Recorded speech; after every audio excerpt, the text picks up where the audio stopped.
Assalamualaikum warahmatullahi wabarakatuh. Kembali lagi di Laboratorium Fisika Dasar. Pada kesempatan kali ini kami akan menjelaskan tentang modul pengisian dan pengosongan kapasitor atau KAP. Di sini ada outline-nya berupa tujuan praktikum, dasar teori, alat dembahan, dan tata cara praktikum, serta pengolahan datanya. Yang pertama, kita bakal bahas tujuan dari praktikum ini.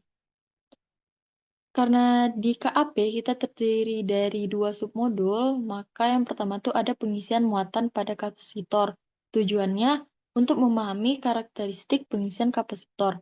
Yang kedua, memahami pengaruh komponen R dan C pada proses pengisian kapasitor.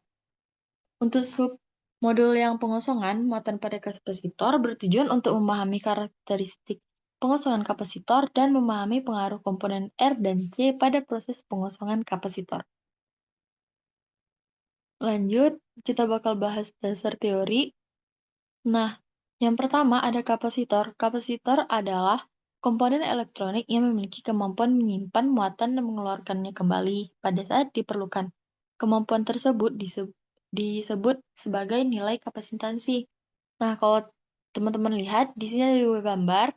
Kalau misal di rangkaian, simbol kapasitor tuh bakal dibikin ada dua garis seperti ini. Sedangkan untuk bentuk fisiknya itu bentuknya seperti yang ada di kanan, gambar di kanan. Nah, terus hubungan antara kapasitansi, muatan, dan juga tegangan dapat dirumuskan secara matematis sebagai berikut. Nah, di sini kan ada rumus pertama ada Q sama dengan C kali V.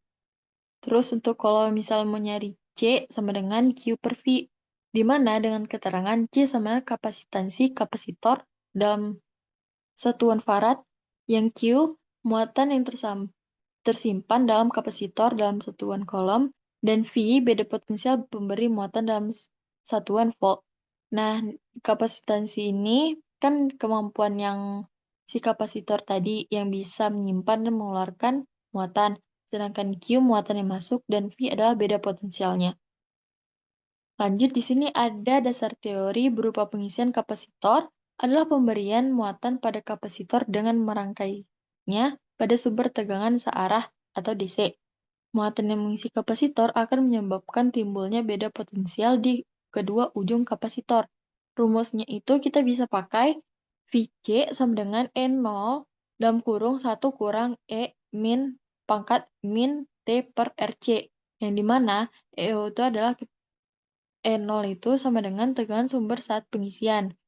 Vc itu tegangan kapasitor saat pengisian, T itu adalah waktu yang dihabiskan untuk pengisian, R itu hambatannya, sedangkan C itu kapasitas dari si kapasitor.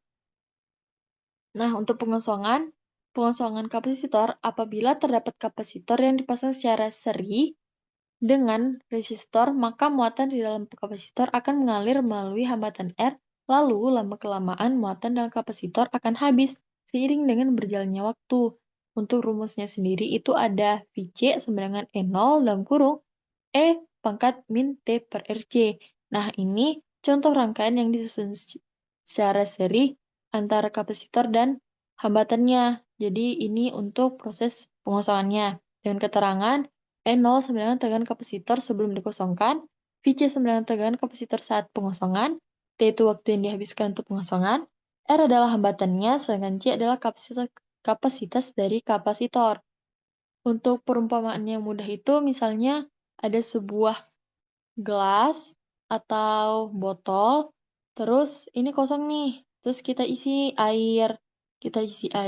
Nah air tersebut adalah muatannya, sedangkan prosesnya itu pengisian dan pengosongan itu disebut dengan kapasitansi gitu.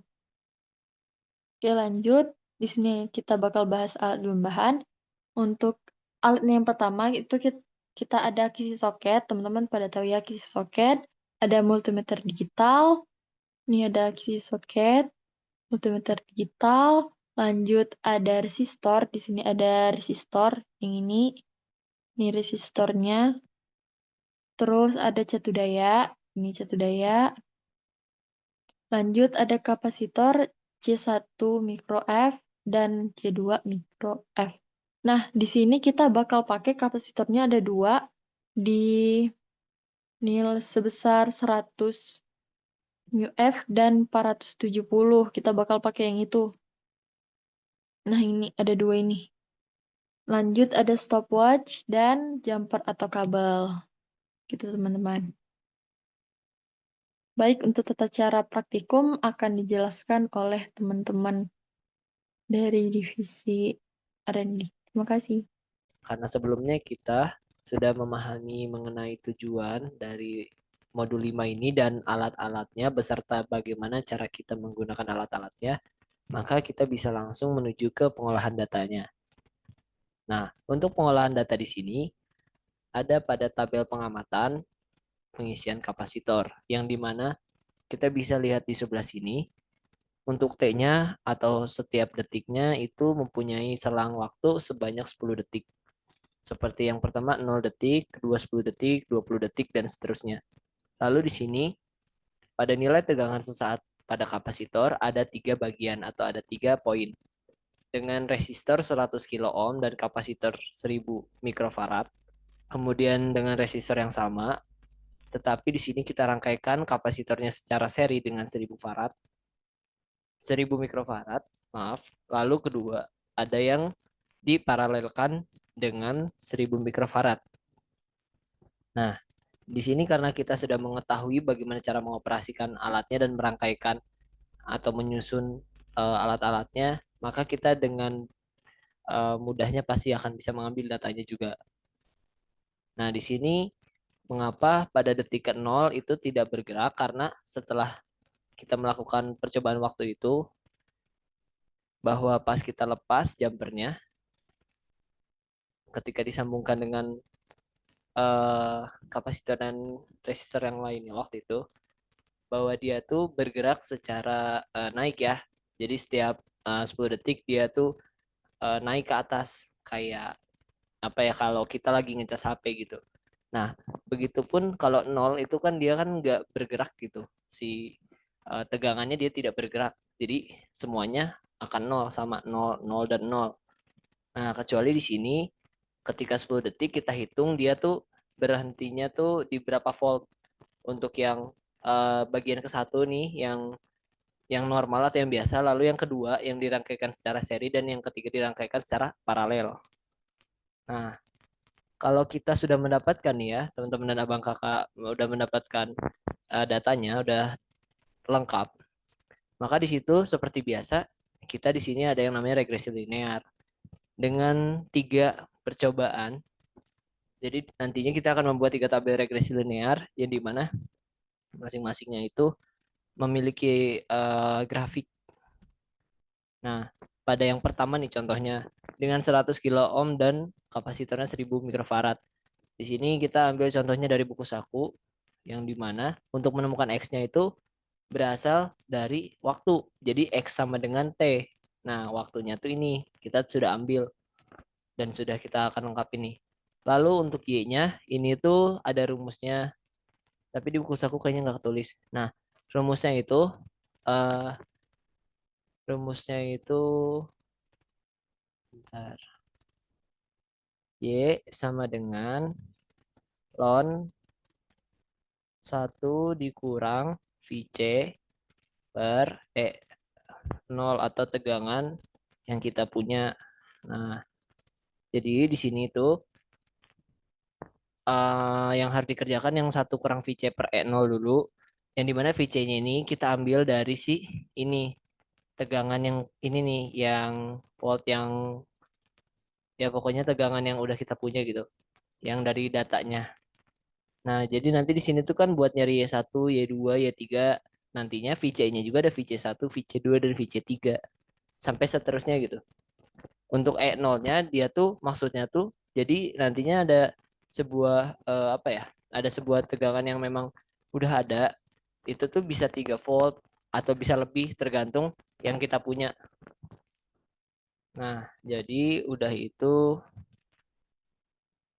bentar. Ini kita hapus aja dulu. Oke. Nah, Jadi kalau misalnya kita udah tahu rumus untuk mencari X dan Y-nya, kita akan mudahnya juga buat nyari X kuadrat, Y kuadrat beserta XY. Di sini sama aja kayak biasa regresi linear pada umumnya. Cuman satu hal yang menjadi pembeda di sini ada RC atau ada resistor dan kapasitor. Untuk mencari RC-nya ini, karena kita udah menemukan B, maka kita tinggal balikan aja, balikan kali silang. Kali silang kayak gini, kali silang. Ini dikali ke sini, dan ini dikali ke sini. Nih, kayak gini, dikali silang itu, jadi RC sama dengan min 1/B. Di sini kita kan dapat data-datanya negatif nih. Tapi di sini yang membedakannya, kalau misalnya hasilnya negatif, abang kakak dan teman-teman jangan khawatir nantinya bakal negatif atau gimana atau TK-nya jadi minus enggak. Nantinya karena dikali lagi dengan minus, hal hasil si RC-nya nggak akan minus. Misalnya min dikali 1 per min lagi dari yang ini contohnya. Jangan dari yang ini contohnya. Ini jadi minus 0,0000 seterusnya. Jadi nanti pas dikali lagi dia nggak akan jadi minus, melainkan jadi plus. Setelah kita sudah menemukan RC-nya, seperti biasa juga regresi itu ada delta Y kuadrat dan juga delta delta Y biasa. Kita kerjain dulu, kita selesaiin dulu semuanya sampai nanti ada yang pelaporan, ada yang namanya pelaporan dan juga TK. Nah, di sini TK-nya TK-nya tuh dari delta RC dan RC. Nah, karena kan di regresi itu ada yang namanya ketidakpastian kan. Ketidakpastian dari bisa jadi dari cara kita mengambil data atau penggunaan alatnya gitu. Nah, jadi udah pasti regresi ada delta B dan yang membedakan lagi ada delta RC. Di sini -1 di sini untuk membuat agar hasil yang kita dapetin dari tabel regresi itu yang Y-nya minus jadi nggak minus. Jadi malah hasilnya untuk delta RC-nya plus, tapi tergantung kondisionalnya. Yang aslinya memang dia tuh minus, bisa bisa jadi nggak minus juga, bisa jadi malah kayak gini yang di data ini jadi minus juga. Dan mungkin itu nggak tahu pengaruhnya ya.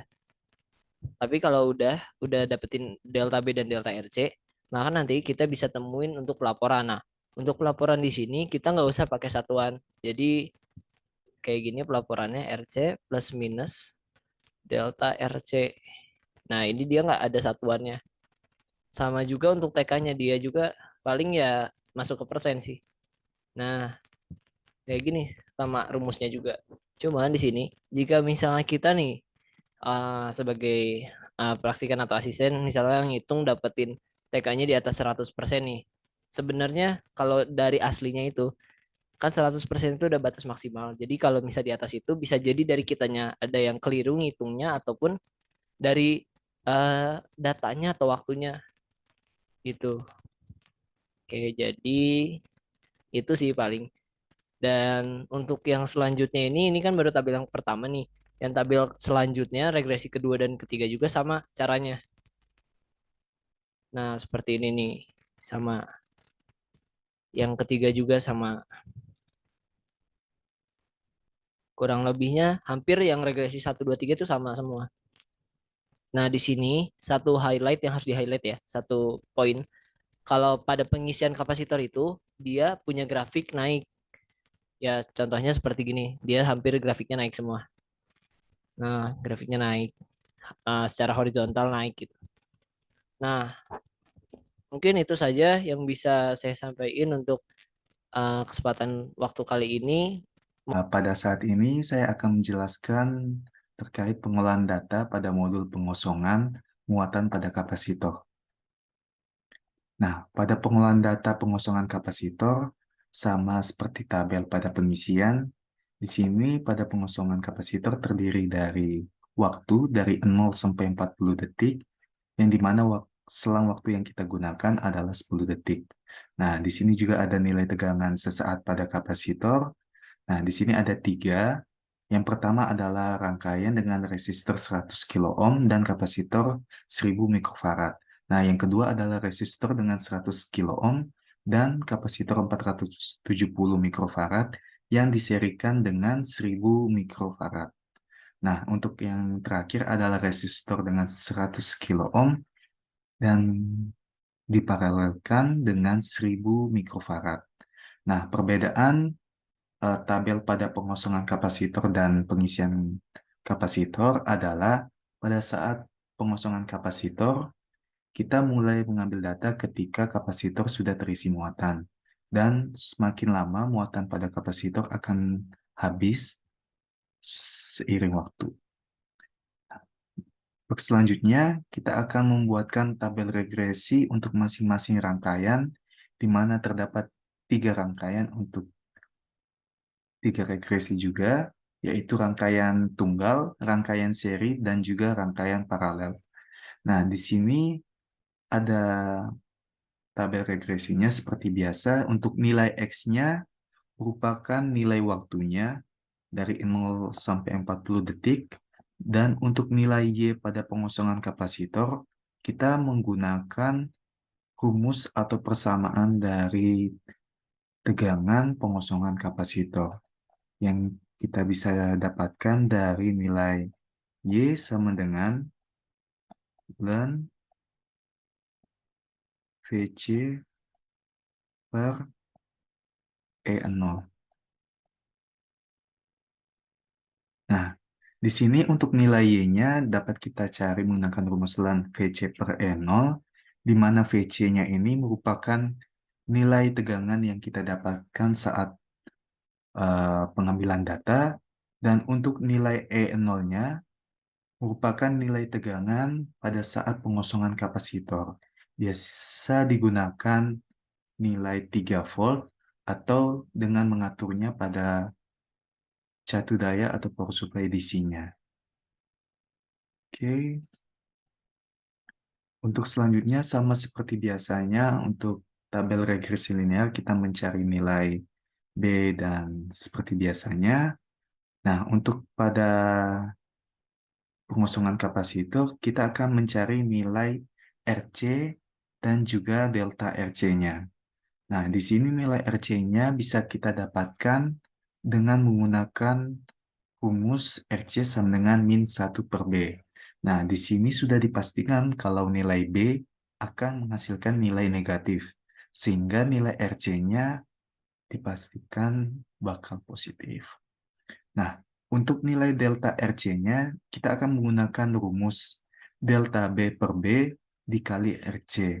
Nah, pada rumus delta RC, kita akan memasukkan nilai B-nya positif, dikarenakan nilai B-nya sudah dimutlakan dengan nilai min 1 di sini.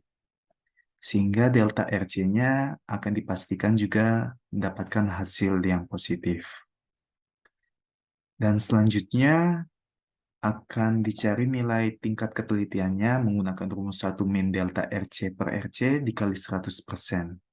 Dan untuk masing-masing tabel regresi linear akan dibuatkan grafik. Nah, untuk grafik pada pengosongan kapasitor akan seperti ini, akan semakin turun. Nah, untuk rangkaian yang lainnya akan dibuatkan regresi yang sama, akan dicari nilai RC dan juga delta RC-nya untuk rangkaian seri dan paralel. Baik, mungkin sekian dari penjelasan pengolahan data pada pengosongan kapasitor. Terima kasih. Nah, jadi di sini kita akan merangkai untuk modul KAP atau kapasitor. Nah, di KAP ini ada pengisian dan pengosongan kapasitor. Sebelum mulai ke rangkaiannya, kita akan memperkenalkan dulu alat apa saja yang digunakan. Nah, di sini kita memerlukan DC soket, resistor 100 kilo ohm, kapasitor 100 mikrofarad, kapasitor 470 mikrofarad, multimeter, catu daya DC dan juga kabel jumper. Nah, untuk rangkaian yang pertama, kita akan menyusun rangkaian tunggal pengisian kapasitor.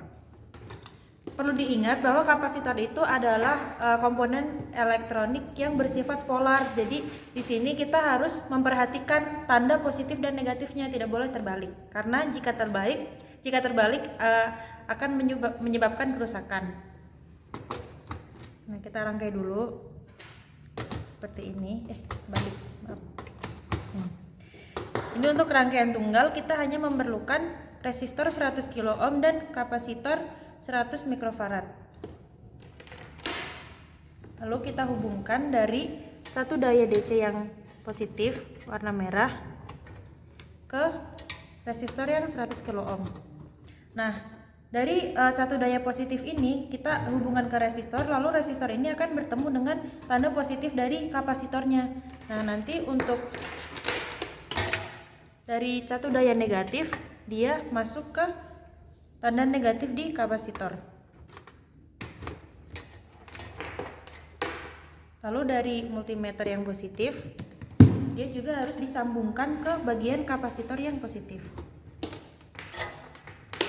Dan dari multimeter yang negatif, disambungkan ke bagian kapasitor yang negatif.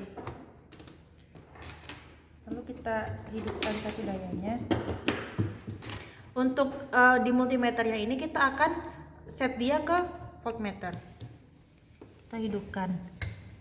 Nah, satu dayanya ini kita bisa setting dia di 5 atau di 10. Kita gunakan potensiometer yang ada di sebelah sini.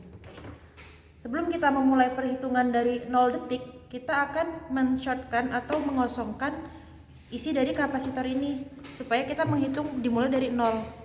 Caranya itu kita colokkan kabel jumper sejajar dengan kabel multimeter positif dan negatifnya.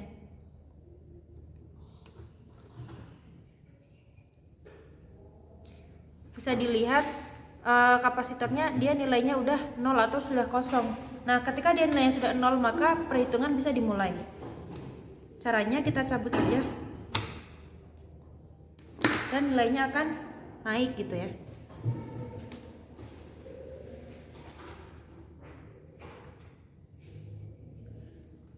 Karena kita setting di satu dayanya itu di 10, maka kapasitor ini dia akan berhenti di angka 10 di multimeternya.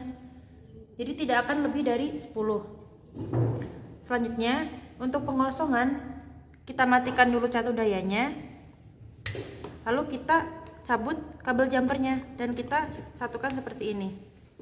Kenapa harus disatukan? Supaya kapasitornya ini dia mulai mengosongkan gitu.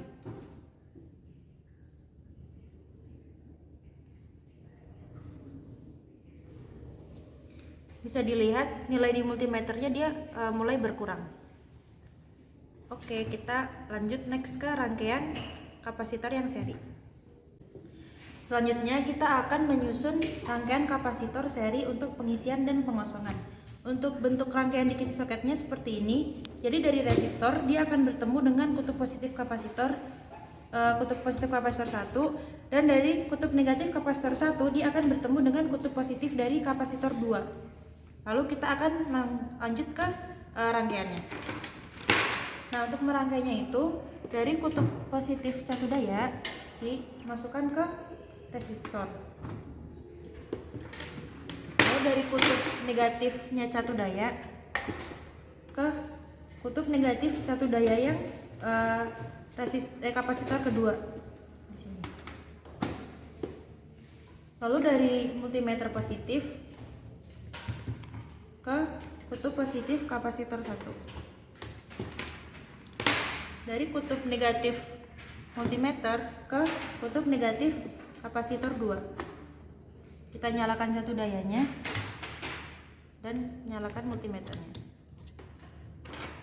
Nah, sebelum kita mulai menghitung, kita harus pastikan kedua kapasitor ini sudah kosong dulu. Caranya sama seperti tadi, yaitu kita shortkan di sini. Bisa dilihat di multimeter bahwa kapasitor ini nilainya sudah kosong. Dengan dibuktikan multimeternya ini dia udah 0 gitu ya. Lalu kita mulai pengisiannya, kita cabut source-nya.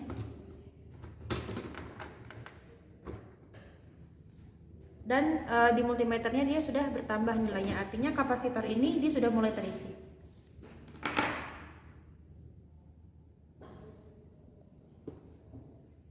Nah, jika sudah terisi, kita akan lanjut ke KAP 2 yaitu pengosongan. Untuk caranya itu sama seperti KAP yang tunggal, kita matikan dulu, lalu kita cabut dan kita tumpuk seperti ini. Tujuannya supaya kedua kapasitor ini dia benar-benar melakukan pengosongan. Oke, selanjutnya kita akan ke pengisian dan pengosongan kapasitor tapi yang paralel. Selanjutnya kita akan memparalelkan dua kapasitor yang ada di sini. Kita tinggal buat saja rangkaian paralelnya seperti ini. Kemudian kita rangkai dari positif ke positif catu daya. Dan dari negatif ke negatif catu daya. Selanjutnya kita hubungkan kapasitornya ke multimeter di sini.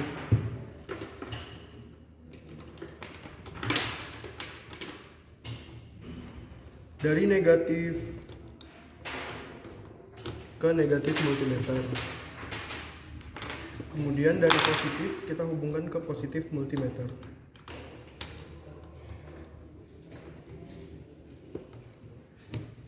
Nah, setelah dihubungkan kita atur dulu multimeternya ke volt.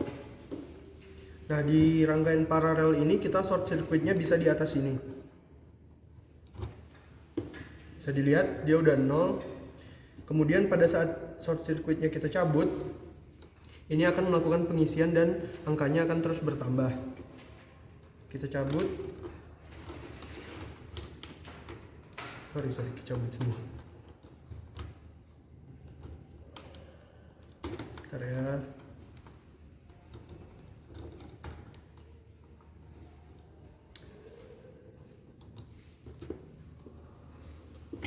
Setelah ini 0, kita hidupkan catu daya dan short circuitnya akan kita cabut.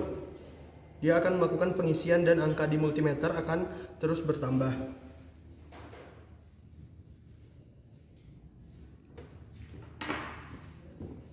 Selanjutnya kita akan melakukan pengosongan. Pengosongan di paralel sama saja seperti di seri.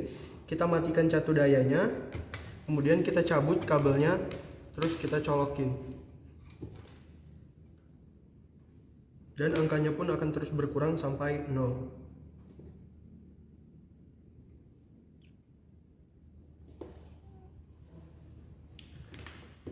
Sekian dari modul pengisian dan pengosongan kapasitor. Terima kasih.